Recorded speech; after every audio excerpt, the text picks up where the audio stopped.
بسم اللہ الرحمن الرحیم الحمد للہ رب العالمین وصلی اللہ علی سیدنا محمد وآلہ الطیبین الطاہرین۔ ناظرین کرام، آپ کا استقبال ہے آپ کے اپنے پروگرام احکام رمضان میں، جس میں ہم مسلسل احکامات روزہ اور احکامات ماہ مبارک رمضان کی توضیح اور تشریح آپ کے سامنے بیان کرنے کی سعادت حاصل کر رہے ہیں۔ مرد عالی قدر حضرت آیت اللہ العظمیٰ سے صادق حسینی شیر رضی دامت اللہ کے فتاوی کے مطابق جو مسائل انہوں نے اپنے توضیح مسائل اور دیگر کتب میں بیان کیے ہیں، وہ آپ کے سامنے بیان کیے جا رہے ہیں، اور کوشش یہ کی جا رہی ہے کہ مسئلے کو زیادہ بہتر طریقے سے سمجھا جا سکے تاکہ اس کے اوپر عمل کرنے میں ہمیں آسانی ہو۔ تقریباً ہم نے تمام وہ احکامات جو ماہ مبارک کے رمضان کے روزے سے سلسلے سے اس کے مکروہات، اس کے روزے کو باطل کرنے والی کی چیزیں اور اس کے احکامات، کفارہ، ماہ مبارک رمضان کے روزے کو آمدن نہ رکھنے کا یا آمدن توڑنے کے کفارے اور دیگر مسائل آپ کے سامنے تقریباً پوری طرح سے بیان ہو گئے۔ ایک مسئلہ جو تقریباً ابتداء ماہ مبارک کے رمضان میں ضرورت کا تھا اور بعد میں بھی رہتا ہے، لیکن ترتیب کے لحاظ سے بعد میں آتا ہے تو بعد میں بیان کیا جا رہا ہے، وہ ہے مسافر کے روزے کا حکم۔ ایک انسان جو سفر کر رہا ہو ماہ مبارک رمضان میں، اس کے لیے کیا حکم ہے؟ اگر کوئی شخص ماہ مبارک رمضان میں سفر کر رہا ہے اور اپنی 4 رکعتی نماز کو 2 رکعتی نماز پڑھ رہا ہے، یعنی 2 رکعت پڑھ رہا ہے، یعنی سفر میں اس طرح سے ہے کہ ظہر کی نماز 2 رکعت پڑھتا ہے، عصر کی نماز 2 رکعت پڑھتا ہے اور عشاء کی نماز 2 رکعت پڑھتا ہے، تو یہ شخص روزہ نہیں رکھ سکتا، اس کا روزہ باطل ہے۔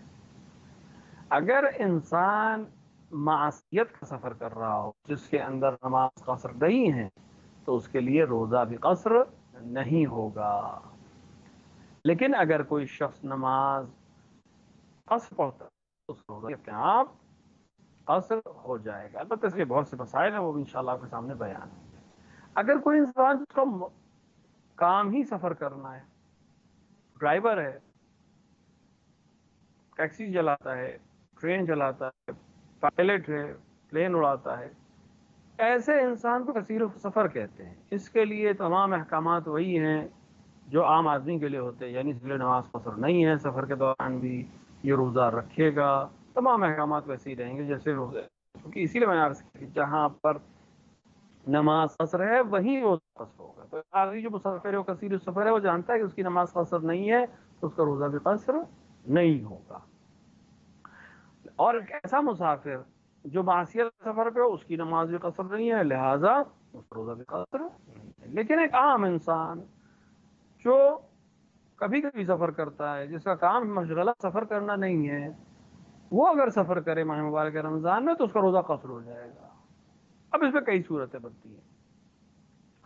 ایک دفعہ ایک انسان ماہ مبارک کے رمضان میں سفر کا ارادہ رکھتا ہے اور صبح کی نماز کے بعد اسے سفر کرنا ہے، یعنی کل روزے کی حالت میں وہ سفر میں رہے گا، یہ روزہ اس کا باطل ہے۔ لیکن یہ روزہ کب کھولے گا اس کو سمجھنا بہت ضروری ہے۔ اکثر لوگ اس پہ غلطی کرتے ہیں۔ اگر ہمیں پہلے سے معلوم ہے کہ ہم کل روزہ نہیں رکھ سکتے سفر کی وجہ سے، ہمیں سفر درپیش ہے اور ہم سفر کے نتیجے میں روزہ دار نہیں رہ پائیں گے، تو کیا ہم ابھی جب ہم نے سفر شروع نہیں کیا ہے کیا ابھی ہم روزہ توڑ سکتے؟ نہیں، ابھی روزہ نہیں کھول سکتے۔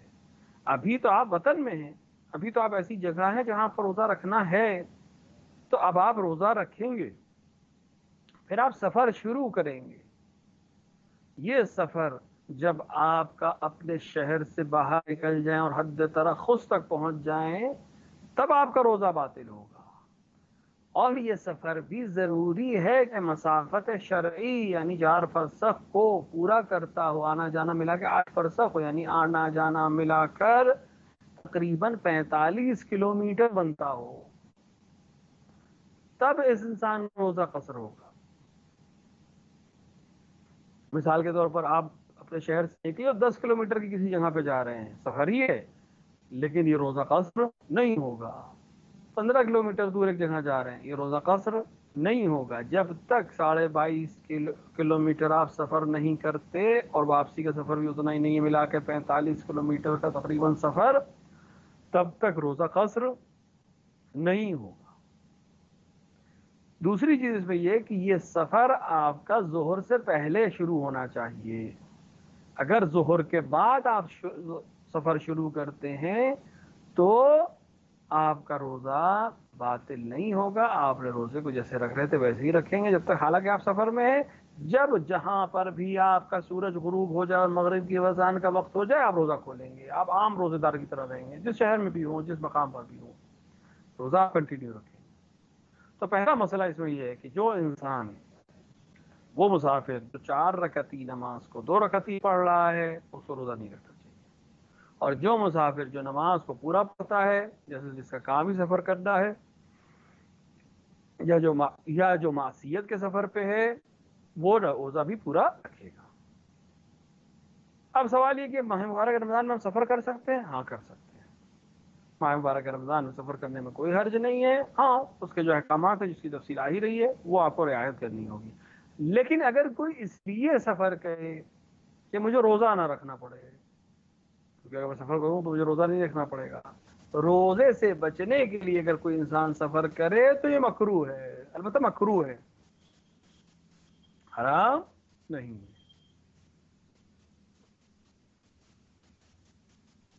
اب ایک انسان ہے وہ جانتا ہے کہ مجھے سفر کرنا ہے. اگر وہ سفر ظہر سے پہلے شروع ہو رہا ہے تو یہ انسان روزہ رکھے گا. جب حد ترخص پہ پہنچ گیا تب روزے کو کھول دے گا, اور اس کے بعد اس کا روز بعد میں ماہ مبارک رمضان کے بعد ایک روزے کی قضا کرے گا, یا جتنے بھی دن سفر میں رہا روزے کی قضا کرے گا. اگر ایک انسان ظہر کے بعد نکل رہا ہے تو بیان کیا گیا کہ اس کا روزہ بالکل صحیح ہے, روزہ رکھے, اپنا روزہ کنٹینیو کرے گا یہاں تک کہ افطار کا وقت ہو جائے. جہاں پر بھی ہے وہاں کے حساب سے افطار کرے گا. ممکن ہے اس کے وطن سے اتنی دور چلا جائے سفر کر کے کہ 5-10 منٹ کا فرق ہو جائے. ممکن ہے جہاز سے سفر کرے اور کئی گھنٹوں کا فرق ہو جائے اس کے وطن سے, اس سے مطلب نہیں. جہاں ہے وہاں کا روزہ ہے اس سے افطار کرے گا. مثال کے طور پر ایک انسان ہندوستان میں رہتا ہے یا پاکستان میں رہتا ہے, اور جب وہ ہندوستان سے ظہر کے بعد نکلا اپنے وطن سے, اس نے روزہ رکھا. جہاز سے وہ اڑ کر مثال کے طور کے اوپر ایران چلا جائے, یقیناً یہاں اس کے وطن سے 2-3 گھنٹے بعد افطار ہوگا. تو جب یہاں سورج غروب ہوگا, شہر مقدس قم چلا جائے یا راخ چلا جائے کربلا کے, خدا ہم سب کو جانے کی توفیق عطا فرمائے, اور یہ بلا جو دنیا میں آئی ہوئی ہے اسے نجات جلد سے جلد عطا کرے, تاکہ یہ مسافرت پھر سے شروع ہو سکے اور ہم پھر سے مقامات مقدسہ کی زیارت کے لیے جا سکیں. ہم وہاں چلے گئے انشاءاللہ, ماہ رمضان کا روزہ رکھا اور وہاں چلا گیا عشاء سفر کر کے, تو وہاں کے حساب سے افطار کرے گا. اپنے وطن سے مطلب نہیں ہے. آج کل 3 سے 4 گھنٹے میں انسان صبح سفر کر کے بہت سے مساجد جگہ پہنچ سکتا ہے. ظہر کے بعد کی بات ہو رہی ہے. لیکن اگر صبح یہ آدمی سفر کرے تو جیسے ہی یہ اپنے وطن سے دور ہوگا, حد ترخص کو کراس کرے گا, اس کا روزہ باطل ہو جائے گا, بعد میں قضا کرے گا. اگر کوئی انسان سفر کر رہا ہے اور ایک ایسی جگہ پہنچ جائے جہاں 10 دن رکنا ہے اسے, تو پھر اس کے اوپر وہی احکام ہو جائیں گے, کیونکہ اس کی نماز قصر نہیں رہ جائے گی تو روزہ نہیں ہوگا. اگر ماہ مبارک رمضان میں کوئی انسان اس لیے روزے کو توڑ دے کہ وہ ابھی سفر کرنے جا رہا ہے حد ترخص سے پہلے, صاحب مجھے 10 بجے سفر کرنا ہے, میں کیا کروں گا, چائے پی لوں؟ نہیں, یہ کام جائز نہیں. اگر توڑ دے اسے قضا بھی کرنی ہے اور بنا بر احتیاط کفارہ بھی دینا پڑے گا. لہٰذا احتیاط کرے, اور جب حد ترخص سے رخصت ہو جائے, جہاں حد ترخص ہو جگہ جہاں سے شہر نظر نہ آئے, شہر کی دیواریں نظر نہ آئیں, اذانیں نہ سنائی دیں, یعنی شہر صاحب ایک اچھی خاصی دوری پہ چلے گئے. اب آج کل چونکہ شہر بڑے ہو گئے ہیں, شہر میں دیواریں پہلے ہوتی تھی, اب دیواریں تو نہیں ہوتی ہیں. یعنی کوئی ایک معین جگہ نہیں کہ یہاں تک شہر کی دیواریں ہیں, اب تقریباً آبادیاں اس طرح سے بڑھ گئی ہیں. تو ایک اتنی مسافت طے کر لیں کہ اب آپ کے شہر کی آوازیں آپ تک نہ آ رہی ہوں, اور شہر کے جو شہر سے جو علاقے ہیں اور شہر کے جو حصے مانے جاتے ہیں وہاں کی چیزیں اب آپ کو دکھائی نہ دے رہی ہوں, تو وہ شخص روزے کو افطار کر سکتا ہے. اب اس میں ایک سوال آتا ہے, اگر کوئی انسان سفر کرے صبح اور 1-2 گھنٹے میں ایک ایسی جگہ پہنچ جائے جہاں اس کا روزہ قصر ہو جاتا ہے, نماز قصر ہو جاتی ہے, لیکن ظہر سے پہلے اپنے وطن لوٹ آئے تو کیا کر سکتا ہے؟ اگر ظہر سے پہلے اپنے وطن لوٹ آئے اور اس نے دوران سفر ایسا کوئی کام انجام نہ دیا ہو جس کی وجہ سے روزہ باطل ہوتا ہے، وہ دوبارہ روزے کی نیت کر سکتا ہے۔ مثال کے طور پر مجھے 50 کلومیٹر دور ایک کام ہے، 1 گھنٹے کا کام ہے، میں نماز صبح پڑھ کر گیا، میں روزہ نہیں رکھ سکتا، میں گھر سے روزے کی نیت سے نکلوں گا، لیکن حد ترخص ختم ہونے کے بعد میرا روزہ نہیں ہے، نیت اپنے آپ ختم ہو جائے گی، اب روزہ نہیں ہے۔ لیکن یہ واجب نہیں کہ میں کچھ کھاؤں، یہ واجب نہیں کہ میں کوئی کام ایسا کروں جس سے روزہ باطل ہوتا ہے، ایسا کچھ نہیں شرط ہے۔ اب رہی، آپ روزہ کھول سکتے ہیں، اس موقع پہ نہیں کھولا، آپ نے کوئی کام ایسا نہیں انجام دیا جس سے روزہ کھل جاتا ہے۔ میں پہنچ گیا وہاں پر 50 کلومیٹر دور، 1 گھنٹہ میں نے کام انجام دیا، واپس آ گیا، جانے میں مثال کے طور پر 30-40 منٹ لگے، 1 گھنٹہ لگ گیا، 1 گھنٹہ وہاں میں رکا، 1 گھنٹے بعد میں واپس اپنے وطن آ گیا، 3 گھنٹے کے بعد میں اپنے وطن میں ہوں، نماز صبح کے وقت گیا تھا، ابھی ظہر نہیں ہوئی ہے، ابھی ظہر میں 1 گھنٹے زیادہ وقت باقی ہے، میں نے کوئی ایسا کام انجام نہیں دیا ہے جو روزے کو باطل کر دیتا ہے، میں دوبارہ روزے کی نیت کر کے روزہ رکھوں گا۔ نیت کرنی پڑے گی کیونکہ آپ دوران سفر نیت نہیں کر سکتے، ولو آپ کچھ نہیں کھا پی رہے تھے۔ وطن اگر ظہر سے پہلے پہنچ گئے، ولو 5 منٹ پہلے زوال سے آپ وطن کے اندر واپس داخل ہو گئے، تو آپ روزے کی نیت کر سکتے ہیں، بشرطے کہ آپ نے کوئی ایسا کام انجام نہ دیا ہو جو روزے کو باطل کر دیتا ہے۔ اور اگر انجام دے دیا ہو اور ظہر سے پہلے گھر پہنچ جائیں تو پھر امساک کرے، یعنی انسان ایسے حال رہے جیسے روزہ دار رہتا ہے، یعنی سب کے سامنے کھائے پیے نہیں، اپنے آپ کو محتاج رکھے، بعد میں قضا کرے گا۔ مثال کے طور پر صبح میں نکلا، راستے میں جہاں پہنچا تو وہاں چائے ناشتہ سب ہو گیا، میں روزے سے تھا نہیں ہوں، روزہ اپنے آپ ختم ہو گیا میرا سفر کی وجہ سے، وہاں میں نے چائے پی لی، کچھ ناشتہ کر لیا سفر کی تھکن کی وجہ سے، اور میں سارے کام کر کے واپس پہنچ گیا 11 بجے اپنے وطن، تو میں نے کھانا پینا کر چکا ہوں، لہٰذا میں روزہ تو نہیں رکھ سکتا، لیکن میں امساک کروں گا، یعنی اب از مغرب کی اذان تک میں اس طرح سے کام کروں جس طرح روزہ دار کرتا ہے، احتیاط کروں تاکہ روزے کی حرمت باقی رہے۔ اگر کوئی انسان ماہ مبارک کے علاوہ کوئی دوسرا معین روزہ اس کے اوپر واجب ہو، مثلا اسے نظر کی ہو کہ فلاں دن میں روزہ رکھوں گا، میں اس سال 15 رمضان میں روزہ رکھوں گا، نظر کرے، عہد کرے، قسم کھائے کہ اس سال 15 شعبان کو میں روزہ رکھوں گا، تو اس کو 15 شعبان کو سفر نہیں کرنا چاہیے۔ لیکن اگر سفر پیش آ جائے تو پھر وہ روزہ رکھے گا، اگر معین ہے اس کا، پیش آ جائے سفر، پہلے سے ارادہ نہیں تھا لیکن ضرورت پڑ گئی تو چونکہ معین روزہ ہے لہذا رکھے گا، یا سفر پہ تھا اب اسے یاد آیا کہ مجھے تو روزہ رکھنا تھا، تو قصد کرے اس جگہ پہ جہاں پر ہے کہ 10 دن میں رکوں گا اور روزے کو رکھے۔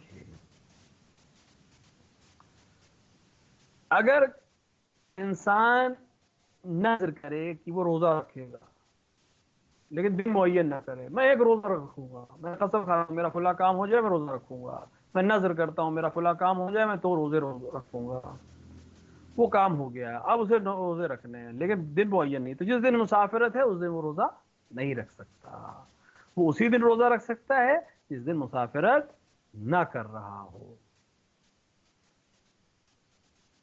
اگر ماہ مبارک کے رمضان کے علاوہ کا کوئی روزہ اس نے قسم یا نظر کے ذریعے سے واجب کیا ہے تو سفر میں نہیں رکھ سکتا اگر اس کا دن معین نہیں ہے، لیکن اگر دن معین کر لے تو معین دن میں اب کوشش کرے کہ سفر نہ کرے، لیکن اگر سفر پیش آ جائے تو سفر کر سکتا ہے اور روزہ رکھے گا۔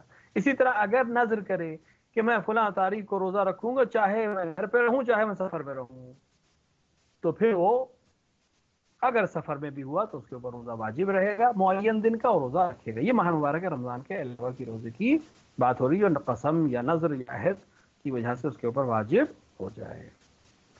اسی طرح ایک انسان جو مسافر ہے لیکن مدینہ منورہ گیا ہے کہ خدا ہم سب کو جانا نصیب کرے، تو وہاں 3 دن روزہ رکھ سکتا ہے، اگر حالانکہ وہ روزے مستحبی ہیں، واجب روزے نہیں ہیں، 3 دن روزہ مستحبی روزے رکھ سکتا ہے ماہ مبارک کے عرض ہو آپ کی خدمت میں کہ مدینہ منورہ میں مسافر ہوتے ہوئے بھی وہ روزے رکھ سکتا ہے، 3 روزے مستحبی روزے وہاں رکھ سکتا ہے. خدا میں توفیق عطا فرمائے کہ ہم مدینہ منورہ جائیں، رسول اکرم کی مسجد میں جائیں، رسول اکرم کی زیارت کریں اور ائمہ علیہ الصلوۃ والسلام کی زیارت کریں.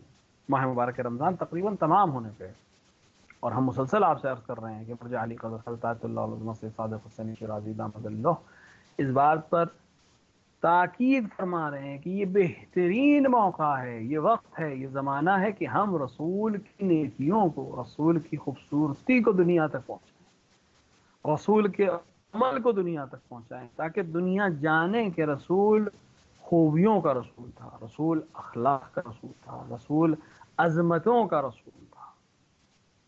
اور رسول کے جانشین خصوصاً امیر المؤمنین علیہ الصلوۃ والسلام جو نفس رسول ہیں، جن کا ہر عمل بعین رسول ہے، بالکل ویسے ہی جیسے کوئی کاپی ہو، تمام چیزیں رسول جیسی. صرف ایک چیز ہے جس کو خود رسول اللہ نے خارج کیا، وہ نبوت ہے.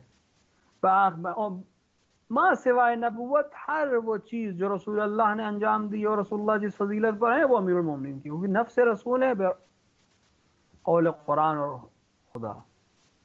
نفس کا مطلب ہے کہ ہر چیز جو رسول اللہ کی ہے، ہر حکم جو رسول اللہ پہ مرتب ہوتا ہے، ہر عمل جو رسول اللہ کے لیے ہے، ہر صفت اور ہر مقام جو رسول اللہ صلی اللہ علیہ وآلہ وسلم کو حاصل ہے وہ امیر المومنین کو حاصل ہے، سوائے نبوت کے جس کو رسول اللہ نے خود ہی خارج کیا ہے.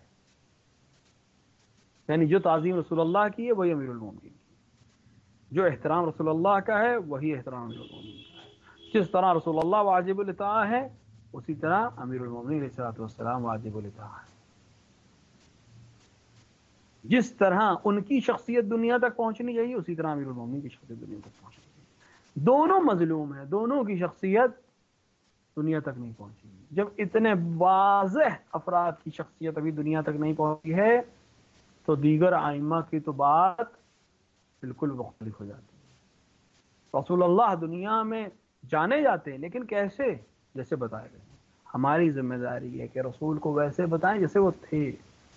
رسول کی زندگی کے وہ واقعات جہاں انہوں نے مخالفین کے ساتھ معاملات کیے، جہاں مخالفین کے ساتھ حسن سلوک کیا ہے کہ ہمیشہ کیا ہے، وہ دنیا تک پہنچے ہیں. امیر المومنین علیہ الصلوۃ والسلام